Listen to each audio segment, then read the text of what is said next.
가장 힘나게 하는 말이 뭡니까? 대표님. 가장 국수집을 하면서 가장 희한한 일은 죽을 것 같은 사람, 도저히 희망이 없는 사람이 살아나요. 그것도 정말 도와준 거라고 조금밖에 안 도와줬는데도 불구하고 살아나고 병원하고 뭐 이런 모습들은 희한하죠. 며칠 전에는 71살 된 노인이 노숙을 하는데 돈을 빌리러 왔어요. 금산에 누나를 찾아가서 돈을 좀 빌려야 된다고 해서 71살 된 노인이 금산에 가서 어떻게 돈을 빌리느냐, 말도 안 되는 소리 하지 말라고 했어요. 그러다가 마지막에 이야기를 하는데 기초생활수급자였었는데 방이 이제 방세를 못 내갖고 쫓겨나고, 기초생활수급자는 주거지가 없으면 취소돼 버리거든요. 그래서 다시 하려면 주거지 만들고 방이 있어야 되고 하는데 길이 없잖아요. 그래서 그 이야기를 듣고는 여인숙의 방을 하나 얻었어요. 한 달에 20만 원인데 18만 원 깎아가지고 하나 얻어주면 그걸로 그 사람이 이제 살아나는 거. 그저께 이제 기초생활수급비를 받았대. 얼마 받았는가? 60만 원 받았다고. 그러니까 한 10만 원, 여기 10만 원, 20만 원이 없어서 살 수 있는 길이 있는데도 불구하고 못하는 사람이 정말 많아요.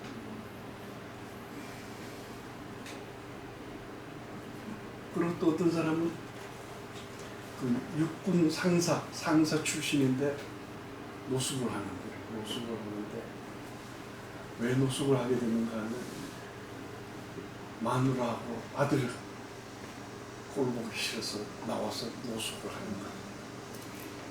그래서 동사무소 같은 데 가서 도움을 받으려고 해도 뭐 아파트도 있지, 가족들도 있지, 그러니까 길이 없잖아요. 근데도 죽어도 집은 안 들어간다고 노숙을 하는 노인이.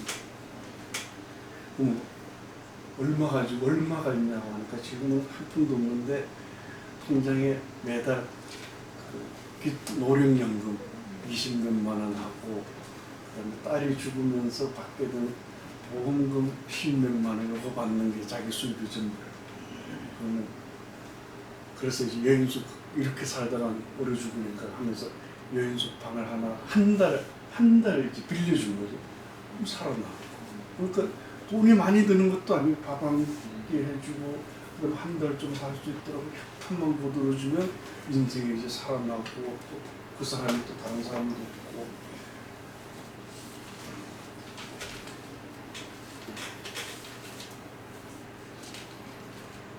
그러니까 정말 희망도 없던 사람, 이제는 못 살 것 같아 보는 사람이 그래도 이제 살아나고.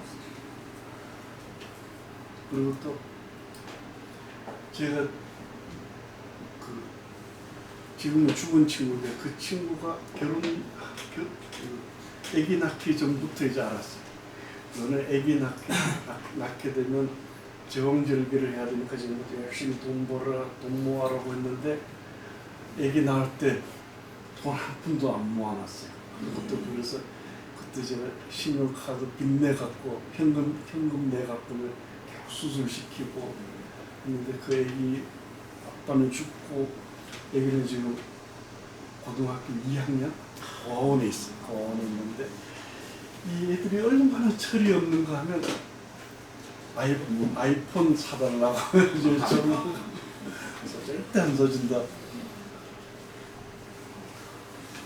하면서 그 애기들 커나가는 모습들. 근데 그 철없는 애도 세월이 지나고 하면 또 한 인간으로 이제 살아나고,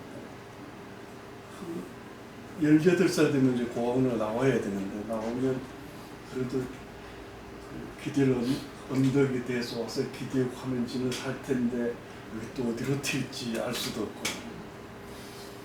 근데 다행스러운 거는 얘가 자기 아빠 닮아서 조그만하다는 거, 늘씬하지 않다는 거. 지난번에는 그 애가 중학생 때는 싸구려 립스틱을 발라가지고는 이런 거 바르면 피부병 걸리니까 하면서 요즘은 화장품까지 다 대주고.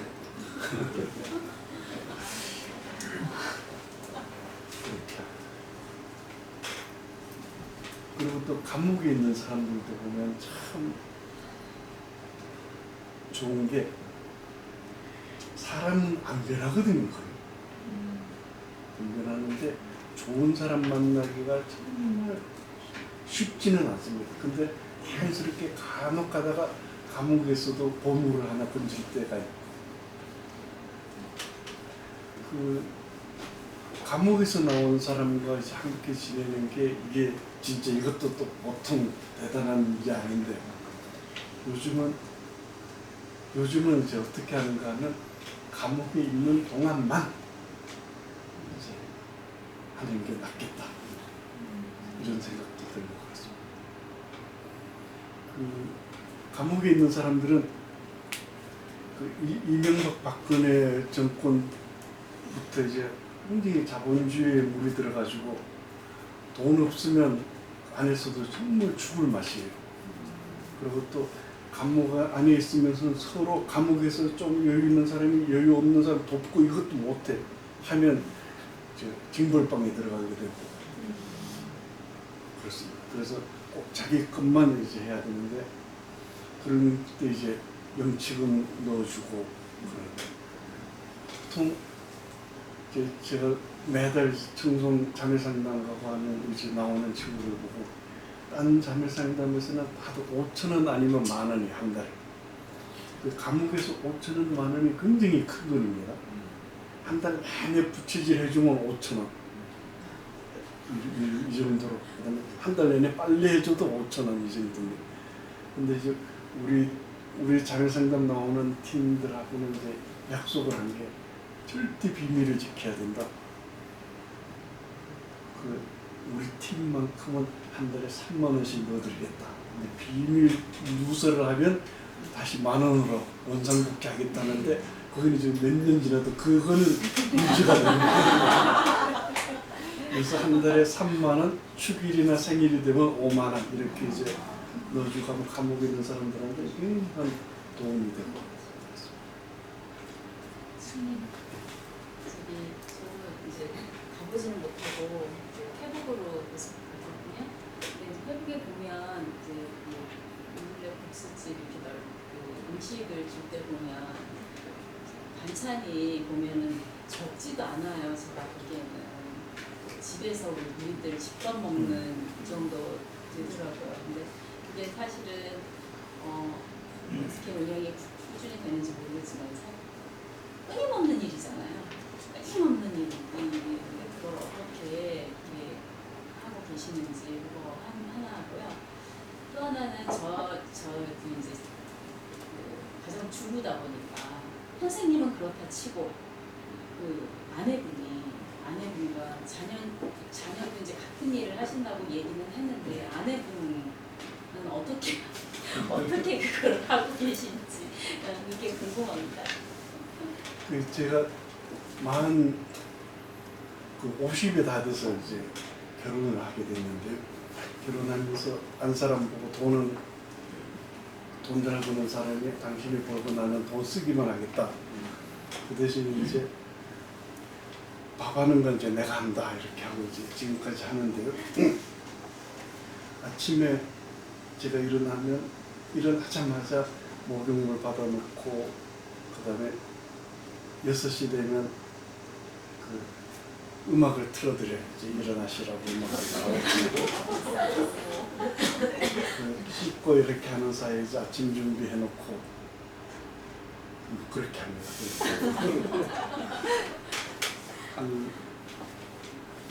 처음에는 이제 조금씩 다갔어요. 조금씩 하다가 이제 한 사람이 노숙하는 사람들 만나고 돌보고 하는 게 조금씩 거들어주다가 지금은 완전히 맡아서 하시거든요. 그 제가 필리핀 가면서 다 맡기고 이제 가서 가고 그렇게 했는데 아주 재밌다. 재밌다 그러고 요즘은 저보다 이제 더 손이 커져가지고 그렇습니다. 그리고 딸도 지금 36인데 20몇 살 때 그 공부방 한지 이제 10년이 넘었거든요. 20몇 살 때 교도소 왔다 갔다 하면서 이 아까운 청춘, 귀한 청춘을 월급 몇 푼을 팔아먹고 살 거냐, 보람 있는 일 하자 이렇게 해서 고민하다가 회사 그만두고 아이들 돌보는데 진짜 재밌다.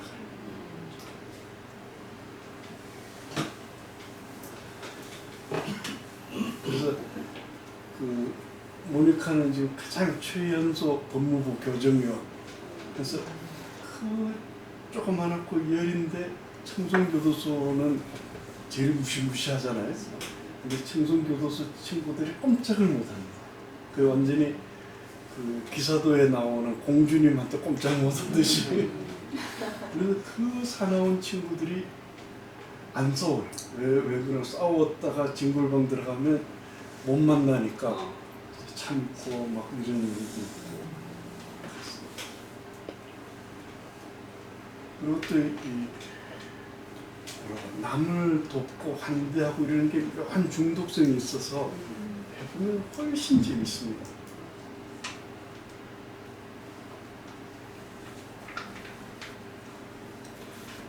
그리고 또 예. 아무리 그래도 진짜 속상하실 때 있잖아요. 어떻게 하세요? 그 가장 속상한 때는 사실 제가 수도원에 살다가 나왔을 때가 제일 속상했죠. 그 수도원에 있으면서 청춘을 버텼는데 제가 22살에 수도원 들어가서 정말 재밌게 살고 우리 수도에만큼은 좀 더 멋지게 만들어보자 하다가 마지막에 포기하고 그래도 나왔는데도 불구하고 그래도 그 복자수도회가 좋은 소식 간혹 들리는 거 보고 커지는 거 보고 하면 기분도 좋기도 하지만 좀 속상하고 그 다음에 또 수도원에서 살다가 나오면 그 수도원에서 살다가 나와 환족하면 이게 사람 취급도 못 받거든요. 근데 정말 다행스러웠던 건 제가 민들국수집을 하면서 이 수도원에 나와서 무시받고 교회 안에서 사람 취급 못 받고 한 게 정말 천만다행이었다.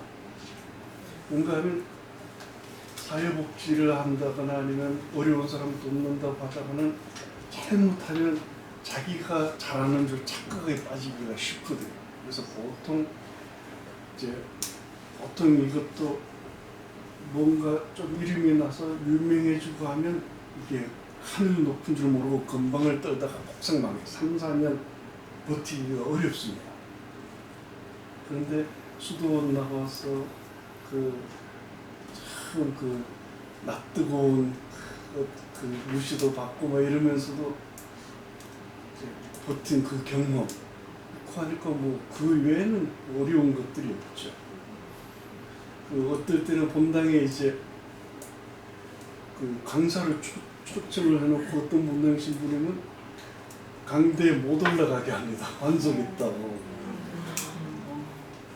그러지.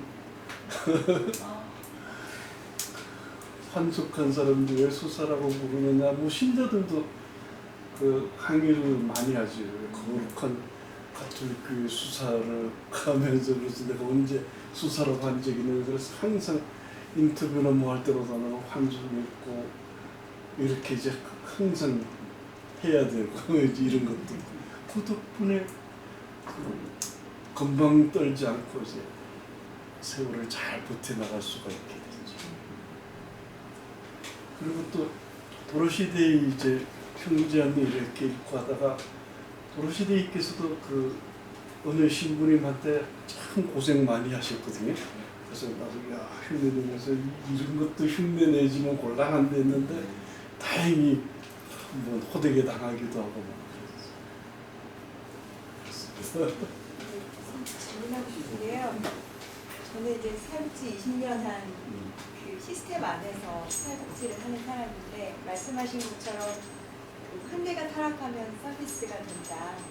그리고 또 한계를 하려면 목숨을 건다라는 말씀이 굉장히 이제 울림이 있었어요. 이제 그게 이제 저한테는 어떻게 될지는 좀 시간이 걸려야 될 것 같은데 저는 이제 지금은 지역아동센터에 있어서 한 아이가 식사를 하면 5,000원을 정부에서 받아서 이제 밥도 먹이고 해서 카운트도 하고 막 정산도 하고 막 그렇게 하죠. 아시지만. 근데 여러 가지들 정말 뭐 10년 전에는 머리 이렇게 하면 뭐 이가 막 성태가 막 엄청난 애들이 많았지만 지금은 배가 고파서 센터에 오는 아이들은 없는 편이에요. 네, 이제 그러면서 그 아이들이 이렇게 받는 것에 익숙하고 그 가정이 받는 것에 익숙하면서 복지병에 걸린다라는 말이 이제 느껴질 만큼 그런 경우도 상당히 있어요. 근데 이제 선생님께서는 립스틱 사주고 뭐도 해주고 하는 그냥 그 거저주는 것에서 오는 어떤 한계는 없으셨는지라는 부분 여쭤보고 싶어요.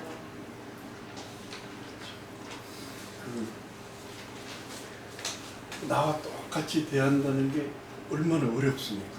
내 가족으로 받아들인다는 것도 그렇고 참 쉽지 않죠. 근데 참 고민이 우리 민들레 국수집에서 어제 어린이 밥집에서 아이들이 뭐가 제일 먹고 싶냐고 물어보면 희한한 게 뭐 골뱅이 무침 뭐 이런 것들 그다음에 왜 그런가 하면 아빠들이 안주로 잘 먹는 거야. 그리고 또 이 가난한 아이들이 얼마나 그 힘든가. 어떨 때는 고등어 자반을 구워주면 중학생들이 물어봐요. 이게 무슨 물고기 이름이 뭐냐. 몰라요. 고등어 자반도 맛있는 물고기인데 뭐냐. 그다음에 또 그 소고기 구워주면 이걸 왜 굽냐고 국 끓여야지 이러네요. 근데 이제 우리는 아이들이 원하는 대로 거의 이제 맛있는 거 챙겨주고 그렇게 하고요. 그 예산 영향을 안 받으니까 예산 영향 안 받고 그다음에 서류 안 만들고 하니까 한두 명만 있어도 아이들 충분히 돈 벌고 그런 것도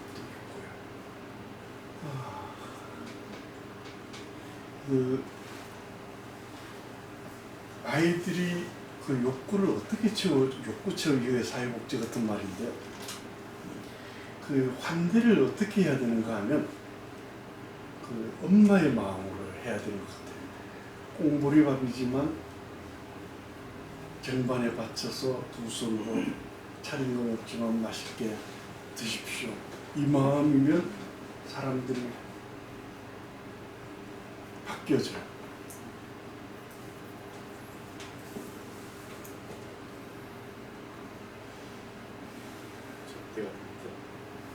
그러니까 접대하는 건데 그 가난한 엄마가 자기 아이를 얼마나 잘 키우고 싶어서 근데 없으니까 보리밥이라도 아니면 소박하게라도 정성 들여서 이제 해주는가 이런 거.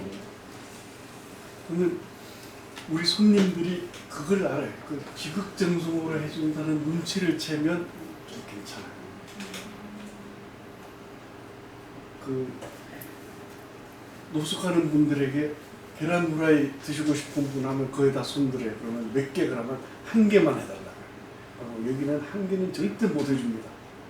두 개나 세 개까지 해줄 수 있다. 그럼 맛이 못해서 두 개예요. 그리고 또 어떨 땐 계란 하면서 계란 후라이 하나는 1,000원, 두 개는 공짜. 뭐 드시겠습니까? 하면 두 개 먹겠다.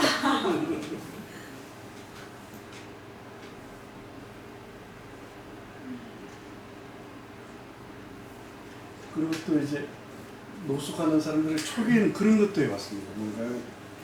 돈통을 만들어 피터 모린이 하신 건데 돈통을 만들어 놓고 우리 손님들이 3,000원 내에서는 원하는 대로 가져가고 갖고 싶을 때 갖고 이게 그 식사로 오는 사람들이 그 어느 정도 안정이 되고 친해졌을 때는 그게 되더라고요. 그래서 가져갔다가 치워줬다가 이렇게 하고 하는데 어느 날 갑자기 서울 손님들이 오면서 이제 판이 깨져버리더라고요. 웬 떡이냐면서 다 가져가 버리는 바람에 이제 못한 경우도 있고. 그리고 또 식사하는데 순서를 꼴찌부터 하는 거. 그 다음에 늦게 온 사람 먼저 먹게 하는 거. 이것도 우리 손님들한테 굉장히 신선한 방법이에요. 줄을 안 세우면 정말 좋은 게 줄 서면 사람들이 익명성이 보장이 돼요. 줄을 서면 사람들이 그 줄 세치게 하는 거, 양보하는 거에 굉장히 민감해져. 그래서 누가 만약 세치기를 했다, 인증사진 없습니다. 근데 꼴찌부터 드시게 하면 문제가 없어요. 그런 문제가.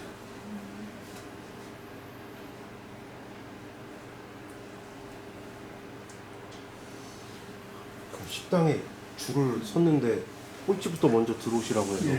그러면 그럼 사람들이 그냥 다 꼴찌부터 들어오고.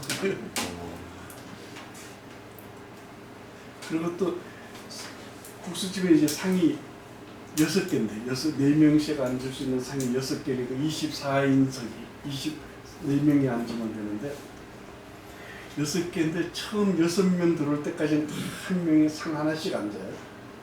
그러다가 이제 점점 하고 마지막에는 꽉 차면 이제 자리 빈 데만 이제 들어가게 되고 아주 재밌는 현상들이 많습니다. 그리고 또 노숙하는 사람들이 가장 먼저 잃어버리는 게 말하는 거. 무시당하고 하면 말을 못하게. 그래서 그 민들국수집을 하면서 우리 손님들이 돈은 필요하고 돈 3,000원 벌려면 그 페이지를 얼마를 모아야 되는가 하면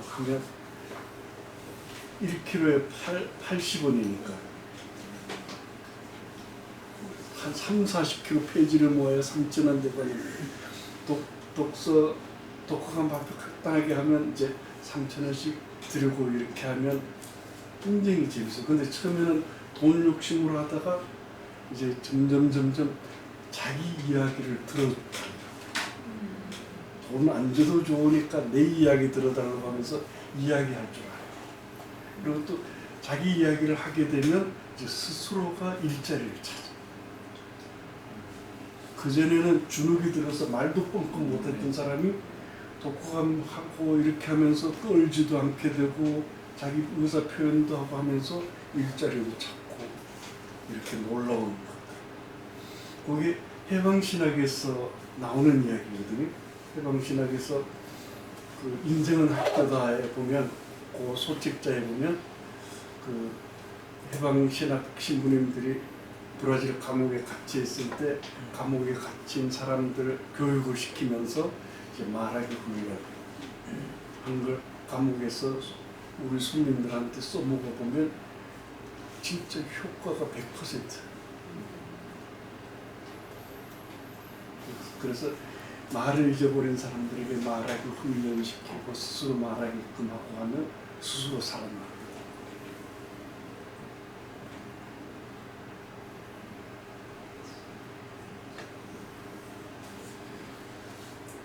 시간이 좀 많이 지나긴 했는데 꼭 이걸 한번 여쭤보고 싶다는 한 정도만